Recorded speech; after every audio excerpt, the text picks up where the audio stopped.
ወርሳት ሙሉ ተፈርሳላችሁ ለምንድነው ምን ፈርሳለኝ ሁላችሁ መሰሪዎች ናችሁ በደንብ ግልጽ ለማድረግ ወደ ዝርዝር ማብራሪያ ለመግባት አልችልም ምክንያቱ ደግሞ ከህግ አንፃር በህግ የተያዙ ጉዳዮች ላይ እኔ ማብራሪያ መስጠት የለብኝም በተፈቀደና በተወሰነ ጊዜ የሚመለከታቸው አካላት የሚሰጡት ማብራሪያ እንደተጠበቀ ሆኖ እኔ ወደ ርዕሰ ጉዳይ ነው ማተኩረው ነገር ግን ስቱዲዮ አገልግሎት እንዳይሰጥ የተደረገ በመሆኑ በስቱዲዮ የተፈጸመው አገልግሎት እንዳይሰጥ ወይም ከአገልግሎት ውጪ እንዲሆን የተሰራውን ስራ በተመለከተ ፖሊስ ማን መቼ በምን ሰዓት የሚለውን መዝግቦ ጉዳዩን ያጣራ ስለሆነና ከዛም በኋላ ተቋሙም እንደ ተቋም የሚሄድበትን መንገድ ተከትሎ በህግ ይሄድ ያለበትን ርቀት ይሄዳል የሚል ውሳኔ ስላለ በእኔ በኩል ወደዛ ዝርዝር ጉዳይ አልገባም ነገር ግን ምናልባት ከድምጽ እንዳልኳችሁ ከምስል ጥራት ከድምጽ ጥራት ጋር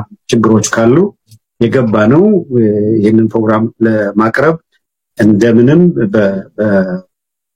ሊትራሊ ከፊት ለፊቴ የቆመው ስልክ ነው በጣም ፕሮፌሽናል ወይ በትልቅ ስቱዲዮ ውስጥ ምንሰራ ሰዎች የነበር ነው እንደምታውቁት ስቱዲዮ ስራውን እንዳይሰራ መደረጉ ምክንያት ደግሞ የኢትዮ 360 ፕሮግራም ለጊዜው በስልክ የተላለፈ ነው ግን ያለ ጥርጥር እነዚህ ሁኔታዎች እንሻገራለን ህግ በኩል እኔ እንደማያውቅ ከሆነ እኔ ህግ እንደሮ ፈራለሁ ምናምን ይያልኩ ነገር ነበር ግን በጋዜጠኝነት ላይ ለምናገረው ነገርና እውነት ላይ ያዝኩበት ነገር ምንም ፈራው ነገር የለም ያውም በአሜሪካ ያውም ደግሞ በቨርጂኒያ ህግ ስም ማጠልሸት ብለ ያውም እንዳንተ ፐብሊክ ፊገር የሆነ ሰው ስሜን አጥፍቷለች ግድም ያሳፍራል አንድነት እንደ አደረጃጀት አንተም ደግሞ እንደ አደረጃጀቱ አባል ሆነ መሪ የደረሰብኝ ትችት አለ የግል ስሜ ጠፍቷል ብለ እንደ ግለሰብ ለመክሰስ የዛቻ ደብዳቤ መጻፍህ ጠበቃነቱ እንደ ዶክተርነቱ አልተዋልጣልህም ልበል እኔ አልገባኝም ብቻ ለምን እንደዛ ልታስፈራራኝ እንደሞከርክ አልገባኝም እኔ ምልህ እንደው የጻፍክልኝ ይሄ ኬዝ ነምበር የሌለው ደብዳቤ ምናምን ይላክልኝ እንዳለ ኬዝ ነምበር አርገበት ለከው ጥሩ ነው ሁለተኛ ነገር ደግሞ ስም ማጥፋት ለሚለው ነገር እንደው በአሜሪካ ህግ እውነት ሙሉ በሙሉ መከላከያ ሆኖ ይቀርባል እውነት ንይዘስ ለምን እናገረው ጋዜጠኛ እንደው በስም ማጥፋት ወንጀል መክሰስ በአሜሪካ ያውም ደግሞ በቨርጂኒያ ህግ መሰረት እውነት ያዋጣኛል ብለ ከሞከርክም እንደ ቅድሙ አይነት ደብዳቤ እዚህ ጋር ማሳየት ቢቻል ጥሩ ነበር ግን ያ ማሳየት ስለማንችል ነው እና ደብዳቤው ላይ በጣም ያሳቀኝ ነገር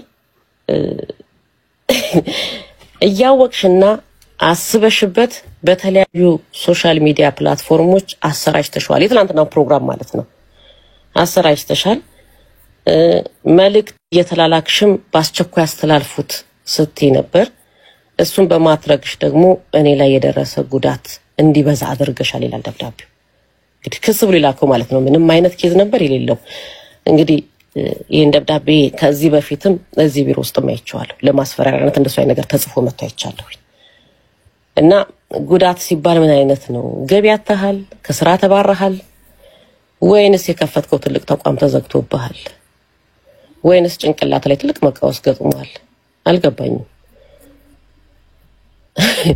መጀመሪያ እኔ መመክረ ነገር እኔ እናንተ እንደው ተያይዘን ህግ እንደው ፍት እንደው ያለበት ወይ እንደው ህግ ትምህርት ቤት ገብተን አብረን ብንማርና ብንወጣ ጥሩ ይመስለኛል እንደው አሁን ከሰስኩ ብትል ራሱ እኔ እናንተ እየተገናኘ ሻይና ቡና እየተባባለን ከመለያየት ውጪ ከመጓተት ውጪ የምታመጣው ነገር እንደሌለ በእርግጠኝነት መናገር ይችላል ምክንያቱም በቨርጂኒያ ህግ መሰረት ከዛ ውጪ ባለው ነገር ደግሞ አንተና እኔን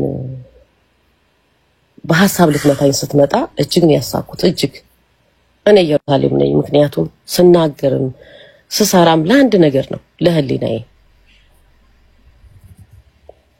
በመሰራው ነገር ምንም ነገር ቢመጣም ጸጸት አይደለም ያውም እዚህ የሰለጠነው ዓለም ላይ ቁጭ ብዬ ያውም አንተ የሰለጠነው ዓለም ላይ ቁጭ ብለ ያውም ዶክተር ተብለ ያውም አሁን ድርጅት መሪና አይደለ ድርጅት የተነካብኝ ያልከው ቢገባህ ኖሮ ለድርጅት ትምህርት ነበር ይነገርንህ ቢገባህ ኖሮ የትናንትናው ትምህርት የትናንትናው ጥቆማችን አንተ መተቸት ድርጅትህ መተቸት አልነበረም እየርክበት ያለው መንገድ የተሳሳተው መንገድ አርመህ የተስተካከለው መንገድ እንድትይዝ ነበር ምክንያቱም ሚዲያ ያ ነው አቅጣጫ ይጠቁማል መፍትሄ ያስቀምጣል ያ ነገር ነበር ያረግነው ዛሬ መጣ ህግ ወጥ በሆነ ወረቀት እኔ ልታስፈራራ በመሴጅ ስትልክልኝ እኔ በዛ ደብዳቤ ላይ የጭንቅላት መርማሪ ነህ፣ ጠበቃ ነህ፣ የአይምሮ ባለሙያ ሳይካትሪስት ሆነሃል፣ ዳኛ ሆነሃል። ሁሉንም ጉዳይ በአንድ ደብዳቤ ውስጥ አካተዋል። እኔ ማን እንደጻፈል ማን እንዳማከረህ ራሱ አላውቅም። ባይሆን ወይንም ደግሞ እኔ እናንተ ተገናኝተን ተመካክረን ብንጽፈው እንደው ከዚህ የተሻለ ነገር እንጽፋለን። ግን አድማጭ እዚህ ጋር እንደው ያሉትም ተመልካቾች እዚህ ያሉት አድማጮችም እንደው አንድ ነገር ትምህርትም እንዲሆን እነሱም እንዲያውቁት ነው። አንተ ላልከው ልክ ፕሮግራሙ እንዳለቀ የትላንት ፕሮግራም እንዳለቀ አስበሽበት በተለያዩ ሶሻል ሚዲያ ፕላትፎርሞች እንዲሰራጩ አድርገሻል። መልእክት እየላክሽ አስተላልፉ ስትይ ነበር ላልከው በደብዳቤ ላይ ያሰፍር ማስረጃ ካለ ማስረጃውን አምጣው። ልክ እኔ ከዚህ ፕሮግራም ስወጣ እዚህ በር ላይ ኡበሬን ነው ያበራሁት። አየህ ማህበራዊ ህይወት የሚባል ኑሮ የሚባል አለ። እንዴት አይነት ጀግና እንደሆንኩ ልንገርህ። እዚህ ጋር ድምጽ እያፈናችሁ ፕሮግራሞቻችን ለመቆራረጥ ስትፈልጉ በዛ እንኳን እኔ አልተሰነካከልኩም። ከዚህ እንደወጣሁኝ ቀጥታ ኡበሬን ነው ያበራሁት። ከኡበር አድማጭ ተመልካቾቼ ጋር ነበረ ቴክስት ስደራረግ የነበረው። ካገኛቸው ጠይቃቸው። ከዛ ውጭ ስለምትለው የማህበራዊ ድረገጽ እሱን አንተ ማህበራዊ ድረገጽ ላይ ቁጭ ብለህ የምትወል ከሆነ እሱን አንተ ተከታተለው። እኔ ማህበራዊ ድረገጽ ላይ ቁጭ ብዬ ያነ ስለቅም አይደል። እንደዛ የሆኑ ባለሙያዎች አሉ፣ የእውነት ሰዎች አሉ ቁጭ ብለው ያነ ስለ እውነት ሲናገሩ የሚውሉ። ትላንትና ይሄን ፕሮግራም አሰራጭተውት ከሆነ በዛ አንተ ባልከው ደረጃ በፕላትፎርማቸው ወስደው በስለ ትክክል ውይይት አድርገውበት ከሆነ ስለ እውነት ነው የምነግርህ፣ ጀግኖች ናቸው። አክብሮቴ በያሉበት እንዲደርሳቸው ፈልጋለሁ። በቲክቶክም ይሁን በፌስቡክም ይሁን በዩቲዩብም ይሁን በምንም ይሁን እኔና ጌጥዬ ስለ እውነት ያደረግነው ውይይት ስለ እውነት የሰጠነው መረጃ ወስደው ተወያይተውት ከሆነ ስለ እውነት አክብሮቴ ይድረሳቸው ነው የምለው። እስቲ እውነት የእውነተኛ ሰው ከሆንክ ዛሬ የተደረገውን አፈና ውጣና እስቲ ትክክል አይደለም፣ በዚህ መልኩ ድምጽ መታፈን የለበትም። ምክንያቱም እኛ ለታረደው እየተሰቃየ ላለው ህዝባችን እየታገልን ነው። ይሄ ሚዲያ ደግሞ ያስፈልገናል። ምን እየሰራህ እንደሆነ ስለምታውቀው መጀመሪያ ላይ ምን እያቀድክ ተነጋገር ከተባለ ስለዚህ እሱን ላንተ ነው መተውልህ። ላንተ ጥያቄ ነው ማቀርብልህ። እውነት ኢትዮ 360 ትወደዋለህ ወይ? እውነት ኢትዮ 360 ትፈልገዋለህ ወይ? እውነት ኢትዮ 360 ለህዝብ እንዲቆም የምትፈልግ ሰው ነው ወይ? እሱን ራስን ጠይቅ። ግን ኢየሩሳሌምን አታስፈራራት። ኢየሩሳሌም የራሷ አቋም፣ የራሷ ቁመና፣ የራሷ ማንነት ያላት ናት። በማንኛውም ጉዳይ ላይ ስለያዘችው እውነት ትሞታለች። ስለያዘችው እውነት እንዲያውም እንኳን እዚህ የሰለጠነው ዓለም አይደለም የትም ቦታ ብትቆም። ቅድም አንስቼዋለሁ። ጣቢያው ኢትዮ 360 ያንድ ሰው ነው የሆኑ ያሉ ደናቆርቶች አሉ። ያንድ ሰው ነው ያሉ ፍለፊት ወጥተው ቢናገሩና ያሳፍራል። እውነት ለመናገር ያሳፍራል። የኢትዮጵያ ህዝብ ንብረት ናት ናቁት። የኢትዮጵያ ህዝብ አድማጭ ተመልካች ይፈርዳል። የኢትዮጵያ ህዝብ ይፈርዳል። ኢትዮ 360 ላይ ቀላል ዋጋ አይደለም የተከፈለው። እኔ በሴትነቴ ዋጋ ከፍያለሁ። ከዋጋም በላይ ይነገር ከተባለ ምናልባት ለዚህ ልዩ ምስክር ናት። ያለፉት አመታት ከኢሳት ጀምሮ እስከዚህ ድረስ የተጓዝነው ጉዞ ታውቃለች። ልጆችን ከማያቸው ማሊያቸው ቀን ይበልጣል። 3 ስራ ሰርቶ ለአንድ እናት ቤተሰቦቿን ማስተዳደር ነው። እዚህ ጋር መጥቶ ሚዲያ ኢትዮ 360 የተባለ ግዙፍ ሚዲያ አክብሮ ያስከበረን ሚዲያ ጠንክሮ እንዲወጣ እንዳይፈርስ መቆም ማለት ከአየር ላይ ፕሮግራሙን ያስወርድ። እንዲህ አይነት አምባገነንነት በፍጹም ሊና የማይቀበለው በርግጠኝነት የምናገረው እኔም ሀብታሙ አያሌውም ብሩክ ይባስም ልዩ ጸጋይም ሌሎቹም የኢትዮ 360 መስራቾች በኢትዮ 360 ላይ እኩል መብት አለን። ባንድ ወቅት የኢትዮ 360 የህግ ባለሙያ አንድ ነገር ሲናገር ሰምቻለሁ።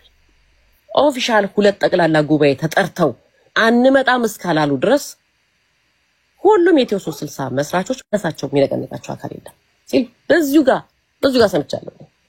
አይ አላልኩም ካለ ይናገር ይዩ ስላለ። ስለዚህ እዚህ ጋር ይብቃንና እኔ አሁን ማነሳው ምንድነው አሁንም ድጋሚ የምናገረው ኢትዮ 360 እናድን።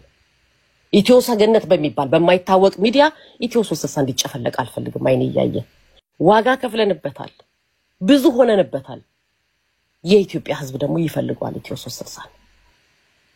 ይሄንን ገዳይ ቡድን እስከ መጨረሻው ታግለን ሳናሸንፍ ኢትዮ 360 ፈርሶ ለዛ ለአራጅ ቡድን ደስታን እንዲሰጡ አልፈልግምና ሁላችሁም ኢትዮ 360 አድኑት ነው የምለው። መስራቾቹም ሁላችሁም ጎዳና ያዕቆብን ከልብ እያመሰገንኩ ስለተፈጠረው ነገር ጎዳና ያዕቆብን ይቅርታ እየጠየቅኩ በዚህ አጋጣሚ ሁላችሁንም ከልብ አመሰግናለሁ። ወደ በኋላ ላይ ሌላም ነገር ካለ አነሳዋለሁ እና ዶክተር አምሳሉ ከቻልክ የፍርድ ቤቱ ዋነኛው ወረቀት ላክልኝ።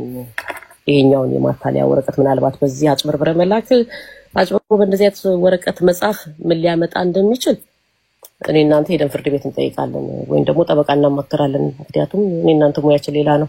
እዛው ውስጥ ገብተን ባንፈተፍት ጥሩ ይመስለኛል። አፈወርቅም ጌጥዬን በጣም ይቅርታ ጠይቃለሁ። ልዩ ነው 360 ለሁለት ተከፈለ።